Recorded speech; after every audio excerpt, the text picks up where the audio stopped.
All right, I think I have a pretty good opener, Bob. You're gonna like this one. Come here, check it out. Oh, yeah? Yes, it's going to be like Thrall and Jaina are about to kiss. I'm going to frame it that way, right? And then you're going to get between them and be like, you're going to be like, no way, yo, he's my girl. You know, something like that. Do I sound like that? Yeah, you totally sound like that. You're like you're literally... I so don't sound like that. Oh God. What is it? It's this. Oh, God.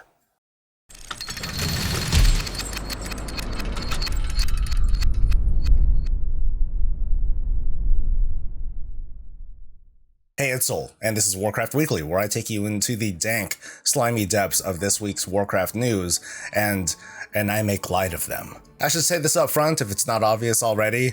I've been under the weather this week, so I apologize in advance that today's show might reflect how I'm feeling, especially if my voice totally deteriorates before the end. That's gonna be a lot of fun. I feel bad because I just got this new mic, which you can't see, but anyway, it's all thanks to you wonderful people over at Patreon and the people who've been helping out the channel for all these years. Your generosity pays for much more than just coffee. Or hentai. Whoa. So patch 8.2 came out this week surprisingly, early, 4 to 5 hours earlier than the expected launch time in each region. It's way too early to decide whether 8.2 is a success. My review the other week only speaks for me, but in these first few days of the patch there have been some interesting finds, and I'm going to cover them briefly. Over in Azshara, there are numerous world quests based on puzzles that look like this. Even early in the PTR, I've hated doing these because the quest related to this is to get a matching row of both a specific number of runes and a color. It's not just, hey, get 5 runes in a row, it's, no, get 5 blue runes in a row. So I'm like, no way, man, I am not gonna do this. Don't lie. Okay, yeah, I did do that, but come on. Also, one of my guildmates who happens to be colorblind pointed out the difficulty of trying to do this quest, and you know, he has a point. The directions just tell you to match the colors and not the symbols, and so how do you know what color is what symbol? Thankfully, as of today, Blizzard has changed this, so now you just need to clear a number of runes of certain colors, although it still doesn't quite identify what each thing is. Overall, this is much better. It's not like the puzzle itself was hard, it was just frustrating to get these certain conditions. I'm just looking for labeling, so that way anyone new who's coming in who happens to be colorblind can easily identify, okay, red means this, blue means this, orange means this, and so on and so forth. The more infamous world quest, though, also out of Azshara, is Jumping Jellies, which prompted responses across Twitter and Wowhead over the weirdness of this puzzle. It was fun. It felt, come on. Yeah, bitch! Pro status. As a reminder, you will be able to fly in just a few weeks with a little bit of effort, and presumably you can just fly up to the thing and you're done. The battle for Azshara is what I expected it to be. It's cool when it's cool, and it's broken when it's broken. This war mode event turns the zone into a big old game of Arathi Basin, but in order to get participation, you need to have 1 honorable kill during the event. It doesn't sound so hard. I mean, maybe you'll be next to someone of the opposite faction minding your own business when all of a sudden the horn sounds and that non-threatening alliance person becomes your meal ticket because you might not find another one for the next half hour. This does become a problem if you're on a war mode shard, where the faction balance is so bad that the dominating team is spending their time not capturing and holding points, but hunting. Meanwhile, the hunted are hiding, or they just leave the zone, so not everyone on the winning team, even if they did help capture points, they might not get a consolation prize. Of course, when things are good, then they're good, so I'm looking forward to the additional feedback that Blizzard is going to get over the next couple days and weeks, and more importantly, how they're going to respond to that. There are many more 8.2 live impressions to cover, but like I said, it's a little bit too early to go over all of it, and then there's Season 3 too, but I'm going to touch on one more thing, the current state of rare farming. Right now, it's very wild, wild west. Without the quality of life add-ons that quickly report the presence of rares in the area, We've definitely gone back to a Timeless Isle / Argus state of rare farming, where some rares will appear on a 1 or 2 hour timer, some rares are assigned as world quests, so those respawn very quickly, and some rares don't spawn at all in any given day. So I'm a little bit concerned with how rares tend to die really quickly in this patch. If someone happens to announce a rare in general chat, there's a pretty good chance that by the time you get there, even if you get there fairly quickly, that it's already dead. When flying starts to become a thing in a few weeks, we're potentially going to see a very big disparity of how quickly it is people are able to farm for rares, and there could be a lot of hurt feelings. We have seen that rare mob HP scales up depending on the number of targets that are all over it. The suggestion that I have for Blizzard is for them to tweak the numbers just a little bit to make it so that the HP values spike a little bit higher depending on the number of players that engage, so that way more people can join in on the fun and not miss out almost every time. In other words, you want it better for you, right? Actually, no, I'm not all that fond of like running around and chasing stuff. I literally just want to, what I've been doing, I've just been kind of parking in an area where a rare would spawn that I just haven't seen before, and I just kind of wait. I have an add-on that tells me what's going on, and when it pops, I just tab over, I'm like, oh, there we go, and I kill it. What a lazy old bad. You're damn right. This week, Blizzard introduced a store mount, which brought the kinds of reactions that you would typically expect, the ethics of selling mounts in a store, the principle of rewarding players, and so on and so forth. But we've had this conversation before, and it's always devolved into just a lot of hot garbage.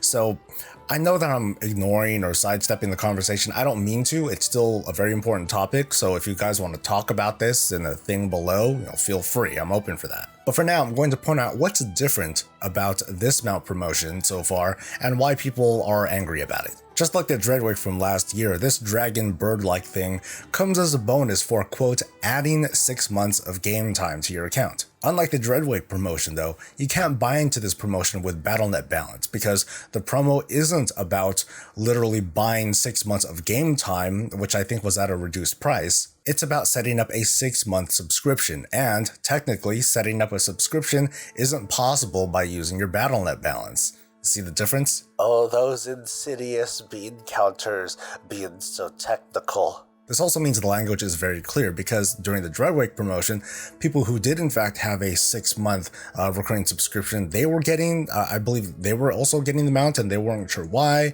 There was just some confusion back then. So to make things clear, if you go ahead and go for this promotion and sign up for 6 months, you get the mount. If you're already signed up for a recurring 6-month subscription, you only need to just go into your Battle.net client and look at your gifts and be like, haha, hey, I just got a mount. So I hope that clears up some of the confusion. Also, unlike the Dreadwing, this mount is immediately available on the Battle.net shop for $25. There's no wait this time, and of course, you're more than free to use your Battle.net balance. So you have options. If you're already signed up for a 6-month recurring subscription, you're gonna get the mount. Okay, so I guess that's not really an option, just congratulations. If you want the mount, and you're certain that you're going to subscribe through the rest of this year, then go ahead and go for the promotion, throw it down. If you want the mount, but you don't want to commit to a subscription, or you already have a lot of game time banked up, then just go ahead and buy the mount on its own. Or if you're WoW rich, buy it with Battle.net balance. But if you can't get over it, and you really want to let it out, I don't know, consider pouring salt on your head, and yell really loud, and then somehow get the mount anyway. As for the speculation around the mount, because there are a lot of people that talk about, hey, the mount is indicative of what's going to happen in the next expansion. Maybe we're going to go to the Dragon Isles because it's a dragon. Are you sure it's a dragon? Maybe it's a bird. I mean, have you seen the obvious looking beak? Are those scales or feathers? Like, what's going on? Maybe the next expansion is an Arakoa expansion. I'm sure, well, I know one person that's going to be really happy about it. Here's something I'm looking forward to. The next mount / game time promotion is going to happen, however many months from now, next year, whatever. But regardless of when, it's going to come out after WoW Classic has launched. I'm definitely not advocating for a mount promotion with a subscription for WoW Classic. No. but the one subscription does pay for both the classic and the current game.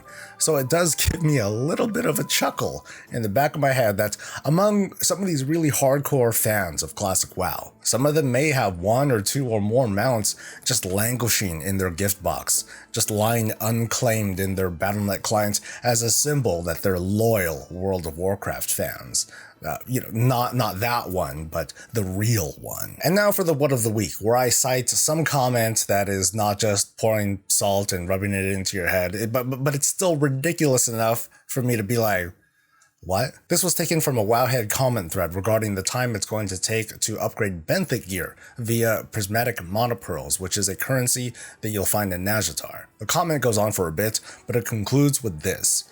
It seems that these pearls are going to be the main time gating mechanism. What? Oh, time gating. It's a word that for a very short time had some meaning behind it, but today it's just a catchphrase to describe why you're not getting something immediately. Of course, if it's not time gated, then it's coming from the cash shop, if you want to see it that way too. There are many of us who critique on parts of how WoW's pacing works. I think that it's a perfectly valid critique to talk about 7.2's so-called war campaign and the weekly quests to, gather nether shards and to Sentinex things. It was spread in a very deliberate way that makes you wonder if that campaign really was only meant to last like a week or two, but Blizzard in their wisdom decided to spread that out across an entire patch. Another criticism, with maybe weaker legs, allied races. Unlike the goblins, the goats, the elves, and pandas, these other allied races weren't something that the players just waited for, they also had to do things to earn them, and then level them up without boosts so they can get some prestigious piece of heritage armor. Good god, that'll take forever. Something, time gating, Actabliz, Bobby Kotick, something. I make the argument that it's not time gating, maybe it's just a grind that you really, really don't like, but time gating is just, well, it's never an appropriate word, it's just not an appropriate way to describe what allied races are. But back to my point, to say that farming a limited currency like prismatic monopearls is time gating is a demonstration of how to twist facts into a false narrative. Like, what? Whether it's farming heroic dungeons for justice badges, to champion seals for mounts and tabards, or Fel War world quests for glyph materials, or just coming to raids every week over and over again in the hopes of gear. Nothing about that is time gating. All of that is just the World of Warcraft. What time gating is, and I'm going to define this as dryly as possible. It's debatable, it's just my opinion, feel free to disagree, but let's talk about it. Time gating is where you can identify a point in a game system such as the World of Warcraft where the only thing that you can do is wait. There's a certain tolerance there, like instance locks. Is that time gating? No, that wasn't really part of the conversation. Or is waiting for a weekly raid resets? Is that considered time gating? No, I think that's something that people can agree with, that it's okay. Although I do remember the big debate between like European and US realms and China, because China had a whole different thing, but that's a kind of different conversation. Let me just bring up an example, all right?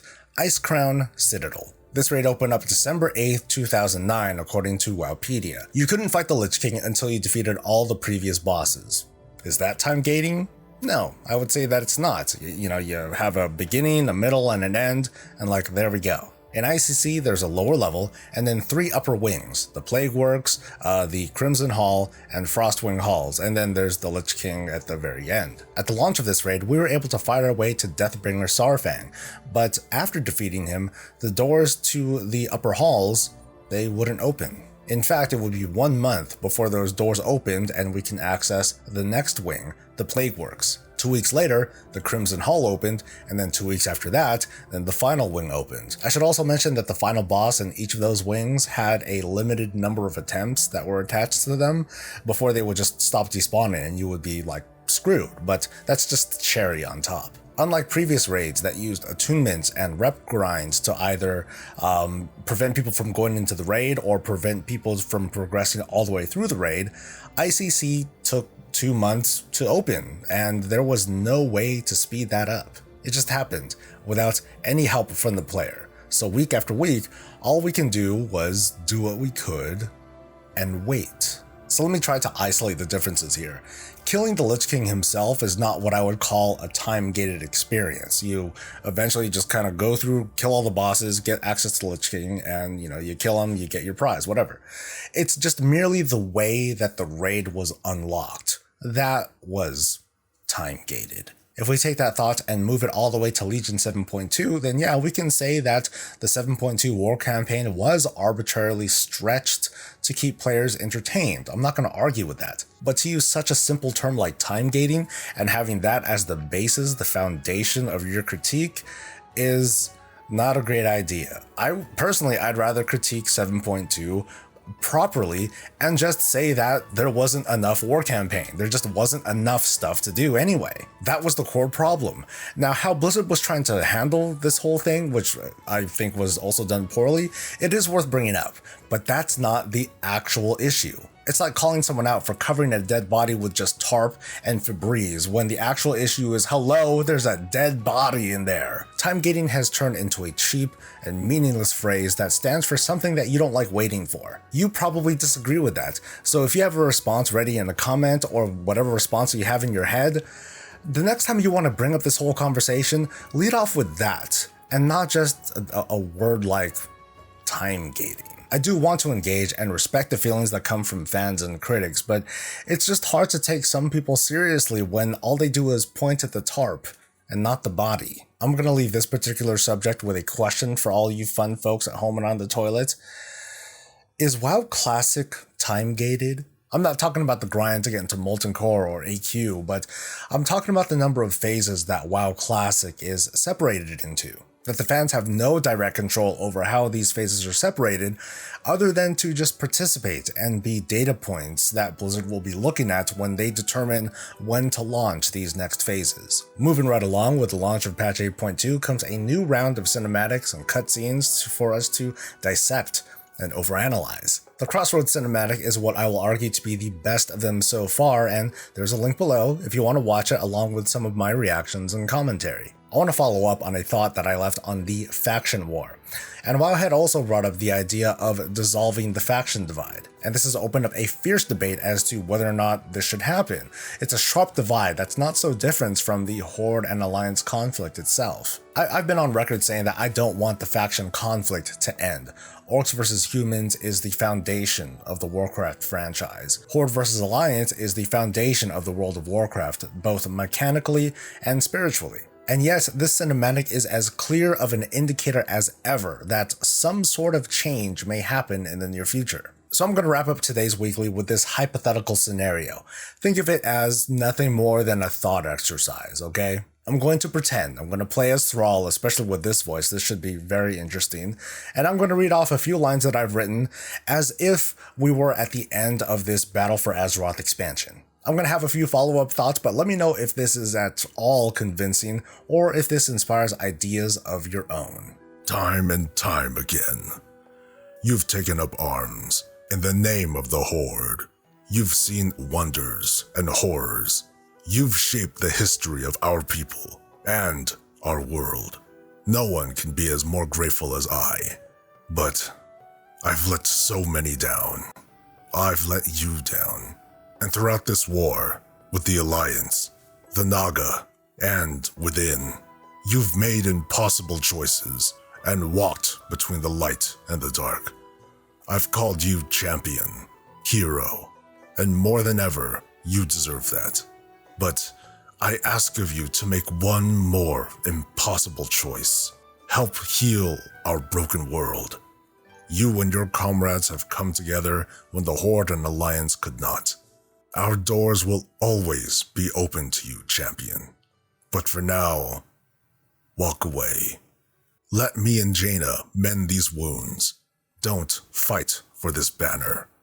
Fight for Azeroth. That was terrible. Thanks. This goes kind of way back to an idea that I had about the champions, the players, us, stepping away from the politics of the Horde and Alliance conflict while keeping the factions themselves intact. Of course, I'm not going to have all the answers as to how that's going to work mechanically, but I'm very, very curious. Throw out the doubt for a second and ask yourself, how would something like that work? And that's going to be it for today. I've actually been coughing throughout this whole darn recording. My voice can only handle so much more activity. And I'm also sorry about the lack of Bob presence. Sorry, Bob. He's gonna make up for it later. Somehow, yeah. So stay tuned for next week, and please like and subscribe and support the channel the best way you know how. I look forward to seeing you next week. I hope I get a lot better, and I'll see you later. Until then, stay safe, stay happy, and stay breezy.